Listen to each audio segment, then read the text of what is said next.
आज है 14 जून 2026 दिन रविवार। Welcome back to Clean News UP. चलिए देखते हैं उत्तर प्रदेश की 25 फटाफट बड़ी खबरों को। यूपी में पढ़ाई में पीछे नहीं छूटेगा कोई बच्चा। जुलाई से शुरू होगा कैचअप शिक्षण अभियान। उत्तर प्रदेश सरकार स्कूली शिक्षा को और बेहतर बनाने के लिए जुलाई से विशेष कैचअप शिक्षण अभियान शुरू करने जा रही है। इस पहल का उद्देश्य उन विद्यार्थियों की सीखने की कमी को दूर करना है जो नियमित कक्षाओं के बावजूद अपेक्षित अधिगम स्तर तक नहीं पहुंच पा रहे। यह अभियान परिषदीय स्कूल और कस्तूरबा गांधी बालिका विद्यालयों में चलाया जाएगा। राष्ट्रीय शिक्षा नीति और नेशनल करिकुलम फ्रेमवर्क के अनुरूप शुरू हो रही इस योजना के लिए सभी डायट प्राचार्यों और जिला बेसिक शिक्षा अधिकारियों को विस्तृत दिशा निर्देश जारी कर दिए गए हैं। गोबर बनेगा ग्रीन गोल्ड। यूपी में शुरू होगी नई ऊर्जा क्रांति। उत्तर प्रदेश में स्वच्छ ऊर्जा और गौ संरक्षण को बढ़ावा देने के लिए बड़ा कदम उठाया जा रहा है। गौ सेवा आयोग राज्य के 1 लाख से अधिक ग्रामीण घरों में मिनी बायोगैस प्लांट स्थापित करने की योजना बना रहा है। आयोग इसके लिए अनुदान देने का प्रस्ताव तैयार कर रहा है। वर्तमान में निजी कंपनीज 25 से 50 हजार रुपए तक की लागत में ये संयंत्र उपलब्ध करा रही हैं। आयोग का मानना है कि बायोगैस एलपीजी का प्रभावी और सस्ता विकल्प बन सकती है। इससे ग्रामीणों को ऊर्जा सुरक्षा मिलेगी और गौ संरक्षण को नई मजबूती मिलेगी। यूपी के 15 जिलों के 141 क्षेत्र हुए बाल श्रम मुक्त। 2027 तक पूरे प्रदेश को बनाने का लक्ष्य। अंतर्राष्ट्रीय बाल श्रम निषेध दिवस के अवसर पर उत्तर प्रदेश सरकार ने बाल श्रम उन्मूलन को लेकर अपनी प्रतिबद्धता दोहराई। राजधानी लखनऊ में आयोजित राज्य स्तरीय कार्यक्रम में 15 जिलों के 141 हॉटस्पॉट क्षेत्रों को बाल श्रम मुक्त घोषित किया गया। झांसी के ग्रामीण क्षेत्रों को भी इसी सूची में शामिल किया गया। श्रम और सेवायोजन मंत्री अनिल राजभर ने कहा कि बाल श्रम में फंसे बच्चों को मुक्त कराकर स्कूल में दाखिला दिलाया जा रहा है। साथ ही उनके परिवारों को सरकारी कल्याणकारी योजनाओं से जोड़कर बेहतर भविष्य सुनिश्चित करने का प्रयास किया जा रहा है। 30 जून तक बढ़ेगी शिक्षकों की तैनाती। स्कूल में सुधरेगा छात्र शिक्षक का अनुपात। उत्तर प्रदेश के राजकीय माध्यमिक विद्यालयों में शिक्षकों की कमी दूर करने के लिए माध्यमिक शिक्षा विभाग ने बड़ा कदम उठाया। विभाग ने सरप्लस शिक्षकों की समायोजन की प्रक्रिया शुरू कर दी, जिससे 30 जून तक पूरा करने का लक्ष्य रखा गया। जिन स्कूल में जरूरत से ज्यादा शिक्षक हैं वहां से उन्हें विद्यालयों में भेजा जाएगा जहां शिक्षकों की कमी है। कई जिलों ने सरप्लस शिक्षकों की सूची भी जारी कर दी है। सरकार का उद्देश्य छात्र शिक्षक अनुपात को संतुलित कर जुलाई से शुरू होने वाले नए शैक्षणिक सत्र में पढ़ाई को सुचारू बनाना है। यूपी के 5 आईपीएस अफसरों को केंद्र में मिलेगा बड़ा मौका। डीजी पद के लिए चयन। उत्तर प्रदेश कैडर के 5 वरिष्ठ आईपीएस अधिकारियों को केंद्र सरकार में डीजी और समकक्ष पदों पर नियुक्ति के लिए इम्पैनल किया गया। इस सूची में प्रदेश के पुलिस महानिदेशक राजीव कृष्ण और लखनऊ पुलिस कमिश्नर अमरेंद्र सिंह सेंगर का नाम शामिल है। इम्पैनल अधिकारियों को केंद्र में रिक्तियों और वरिष्ठता के आधार पर महत्वपूर्ण जिम्मेदारियां सौंपी जा सकती हैं। खास बात यह है कि राजीव कृष्ण पहले एडीजी रैंक की इम्पैनल सूची में जगह नहीं बना सके थे, लेकिन अब डीजी स्तर की सूची में शामिल होकर उन्होंने बड़ी उपलब्धि हासिल की है। गन्ना किसानों के लिए खुशखबरी। स्प्रेयर मशीन खरीदने पर मिलेगी 3000 रुपए की सब्सिडी। उत्तर प्रदेश सरकार ने गन्ना किसानों को आधुनिक खेती से जोड़ने के लिए नई पहल शुरू की। विभिन्न पारिस्थितिकी संस्थानों के द्वारा कीट और रोग नियंत्रण योजना के तहत किसानों को स्प्रेयर मशीन खरीदने पर 3000 रुपए की सब्सिडी दी जाएगी। सरकार का उद्देश्य फसलों को कीट और रोगों से बचाने के लिए आधुनिक तकनीक का उपयोग बढ़ाना है। इस योजना से किसानों की उत्पादन लागत कम होगी और फसल की गुणवत्ता में सुधार आएगा। योगी सरकार का मानना है कि तकनीकी सहायता और अनुदान से किसानों की आय बढ़ाने में मदद होगी। बीएचयू में बोले योगी, कृषि और एमएसएमई ही भारत की सबसे बड़ी ताकत। वाराणसी के बीएचयू में आयोजित विज्ञान भारती के राष्ट्रीय अधिवेशन में मुख्यमंत्री योगी आदित्यनाथ ने कहा कि भारत में खेती किसानी कभी घाटे का सौदा नहीं रही। उन्होंने कहा कि पहले किसान केवल किसान नहीं बल्कि नवाचार करने वाला इनोवेटर था, जिसने कृषि की उत्पादकता और गुणवत्ता बढ़ाने में अहम भूमिका निभाई। सीएम ने कृषि और एमएसएमई को भारत की सबसे बड़ी ताकत बताया। कार्यक्रम के दौरान उन्होंने पौधारोपण की और विज्ञान को लोक कल्याण का सबसे महत्वपूर्ण माध्यम बताया। योगी सरकार का डेयरी मॉडल बना मिसाल। यूपी का दूध बढ़ाएगा सेना के जवानों की ताकत। मुख्यमंत्री योगी आदित्यनाथ के नेतृत्व में उत्तर प्रदेश डेयरी उत्पादन और गौ संरक्षण के क्षेत्र में नई पहचान बना रहा है। प्रदेश की देसी गायों के दूध से तैयार विशेष डेयरी उत्पाद स्क्वायर अब भारतीय सेना के जवानों की ताकत और प्रतिरोधक क्षमता बढ़ाने में मदद कर रहा है। डेनमार्क और आइसलैंड की आधुनिक डेयरी तकनीक के इस्तेमाल से ये प्रीमियम उत्पाद तैयार किया जा रहा है। सरकार का दावा है कि ये पहल ग्रामीण अर्थव्यवस्था को मजबूत करने के साथ साथ गौ संरक्षण को भी बढ़ावा दे रही है। यूपी के 3.5 लाख शिक्षक कर्मचारियों को मिलेगा कैशलेस इलाज, जल्द शुरू होगी नई योजना। उत्तर प्रदेश के शिक्षकों और शिक्षा विभाग के कर्मचारियों के लिए बड़ी खुशखबरी है। मुख्यमंत्री योगी आदित्यनाथ सरकार जल्द ही मुख्यमंत्री शिक्षक कैशलेस चिकित्सा योजना शुरू करने जा रही है। इस योजना के तहत पात्र शिक्षकों, कर्मचारियों और उनके आश्रितों को हर साल 5 लाख रुपए तक के कैशलेस इलाज की सुविधा मिलेगी। योजना के लिए ऑनलाइन पोर्टल का बीटा वर्जन परीक्षण के दौरे में है। अब तक 3.5 लाख से अधिक कर्मचारियों का डेटा जुटाया जा चुका है। सरकार का लक्ष्य है कि पात्र लाभार्थियों को जल्द से जल्द इस सुविधा का लाभ मिल सके। यूपी पुलिस में बड़ा फेरबदल, 4 जिलों के 86 उप निरीक्षकों का एक साथ तबादला।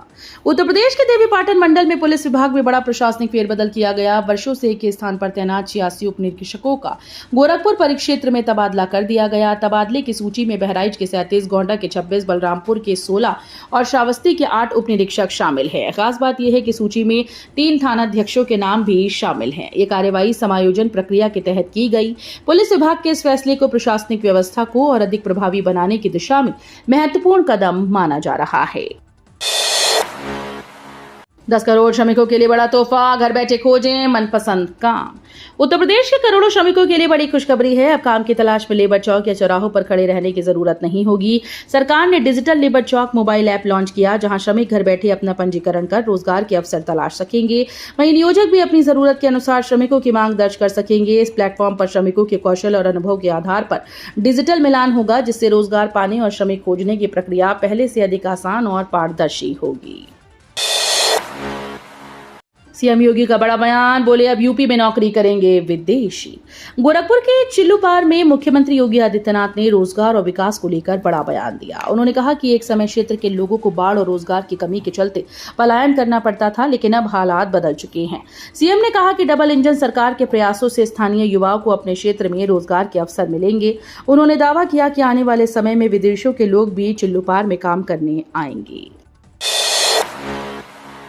यूपी में टीबी मुक्त अभियान का बड़ा खुलासा, 77 दिनों में मिले 1.43 लाख टीबी मरीज।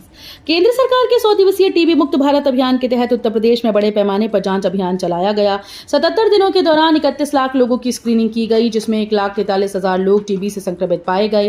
राजधानी लखनऊ में सबसे अधिक 6,811 नए मरीजों की पहचान हुई। स्वास्थ्य केंद्रों, आयुष्मान आरोग्य शिविरों और मोबाइल मेडिकल यूनिट्स के जरिए ग्रामीण और शहरी क्षेत्रों में यह अभियान चलाया जा रहा है।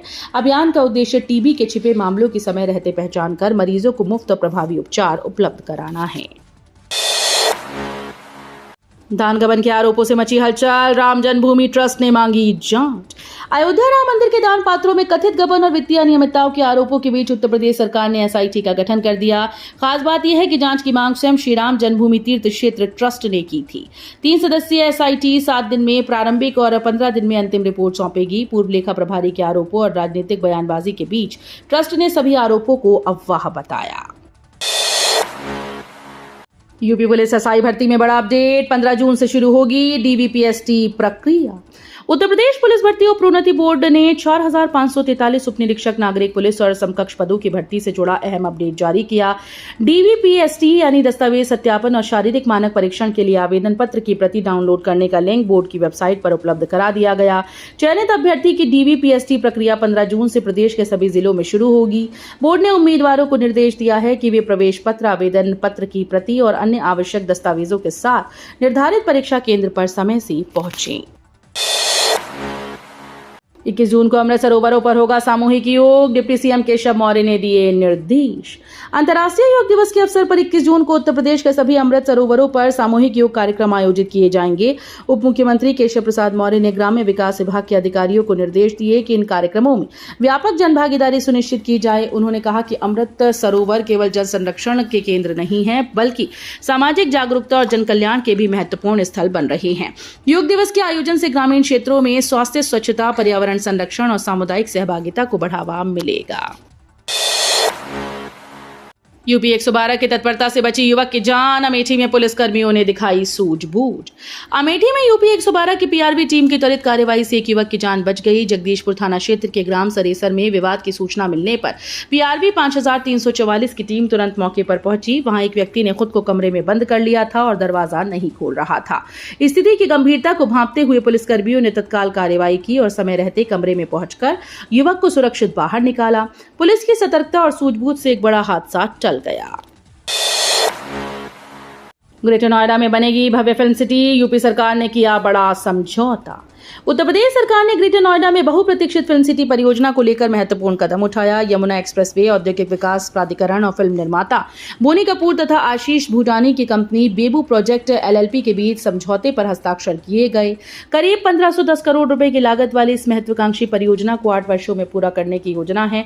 फिल्म सिटी बनने से उत्तर प्रदेश में फिल्म निर्माण, पर्यटन और रोजगार के नए अवसर पैदा होंगे। यूपी में स्कूल छोड़ चुके छात्रों की होगी पहचान, 25 जून तक तैयार होगी सूची। उत्तर प्रदेश में पढ़ाई छोड़ चुके या स्कूल से बाहर हो चुके विद्यार्थियों को दोबारा शिक्षा से जोड़ने के लिए विशेष अभियान शुरू किया गया। माध्यमिक शिक्षा विभाग ने सभी जिलों को 25 जून तक ऐसे छात्रों की पहचान कर सूची तैयार करने के निर्देश दिए। स्कूल शिक्षा निदेशक मोनिका रानी ने जिला विद्यालय निरीक्षकों और जिला परियोजना अधिकारियों को अभियान में तेजी लाने को कहा। ब्लॉक स्तर पर चिन्हांकन के बाद विद्यार्थियों का सत्यापन किया जाएगा और उनकी सूची राष्ट्रीय मुक्त विद्यालयी शिक्षा संस्थान यानी NIOS को भेजी जाएगी। यूपी चुनाव में जय भीम जय मीम की चर्चा, दलित मुस्लिम समीकरण साधने की कवायद तेज। उत्तर प्रदेश विधानसभा चुनाव को लेकर राजनीतिक सरगर्मियां तेज हो गईं। लोकसभा चुनाव 2024 के बीच अब सभी दलों की नजर यूपी पर टिकी है, क्योंकि इसे मिशन 2029 का सेमीफाइनल माना जा रहा है। इसी बीच जय भीम जय मीम यानी दलित मुस्लिम गठजोड़ की चर्चा फिर से जोर पकड़ रही है। एक और अखिलेश यादव के नेतृत्व में समाजवादी पार्टी और कांग्रेस अपनी सफलता दोहराने की कोशिश में है, तो दूसरी ओर मायावती बहुजन समाज पार्टी की जमीन मजबूत करने में जुटी है। यूपी चुनाव की तैयारी तेज, चंद्रशेखर आजाद खुद लेंगे टिकट दावेदारों का इंटरव्यू। उत्तर प्रदेश विधानसभा चुनाव को लेकर आजाद समाज पार्टी ने तैयारियां तेज कर दी। पार्टी प्रमुख और नगीना से सांसद चंद्रशेखर आजाद अब टिकट के दावेदारों का इंटरव्यू खुद लेंगे। 13 से 18 जून तक लखनऊ में रहकर वे विभिन्न मंडलों और जोन के संभावित उम्मीदवारों से मुलाकात करेंगे और उनकी जमीनी पकड़ का आकलन करेंगे। पार्टी सूत्रों के अनुसार इस बार उम्मीदवार चयन में संगठन की रिपोर्ट और क्षेत्र में किए गए कार्यों को विशेष महत्व दिया जाएगा। भीषण गर्मी के बाद मौसम का यूटर्न, भारी बारिश का हाई अलर्ट जारी। उत्तर प्रदेश में मौसम एक बार फिर से करवट लेने जा रहा है। मौसम विभाग ने 14 जून यानी आज के लिए 15 से ज्यादा जिलों में तेज आंधी बारिश का अलर्ट जारी किया। पूर्वी और मध्य यूपी के कई इलाकों में 80 से 90 किलोमीटर प्रति घंटे की रफ्तार से तेज हवाएं चल सकती हैं। गोरखपुर, अयोध्या, प्रतापगढ़, जौनपुर, बलिया और बस्ती समेत कई जिलों में मेघ गर्जन के साथ झमाझम बारिश की संभावना है। मौसम विभाग ने लोगों से सतर्क रहने और आंधी तूफान के दौरान सुरक्षित स्थानों पर रहने की अपील की। सामूहिक विवाह योजना में बड़ा बदलाव, दुल्हन अब खुद खरीदेगी पायल और बिछिया। उत्तर प्रदेश सरकार ने मुख्यमंत्री सामूहिक विवाह योजना में बड़ा बदलाव किया। अब योजना के तहत मिलने वाले उपहारों की राशि सीधे दुल्हन के बैंक खाते में भेजी जाएगी। इससे नववधु अपनी पसंद से पायल, बिछिया और अन्य जरूरी सामान खरीद पाएगी।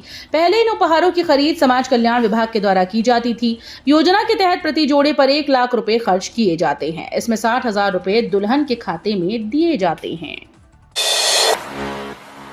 यूपी के 4 लाख आउटसोर्स कर्मचारियों को बड़ी राहत, सितंबर से बढ़ सकता है मानदेय।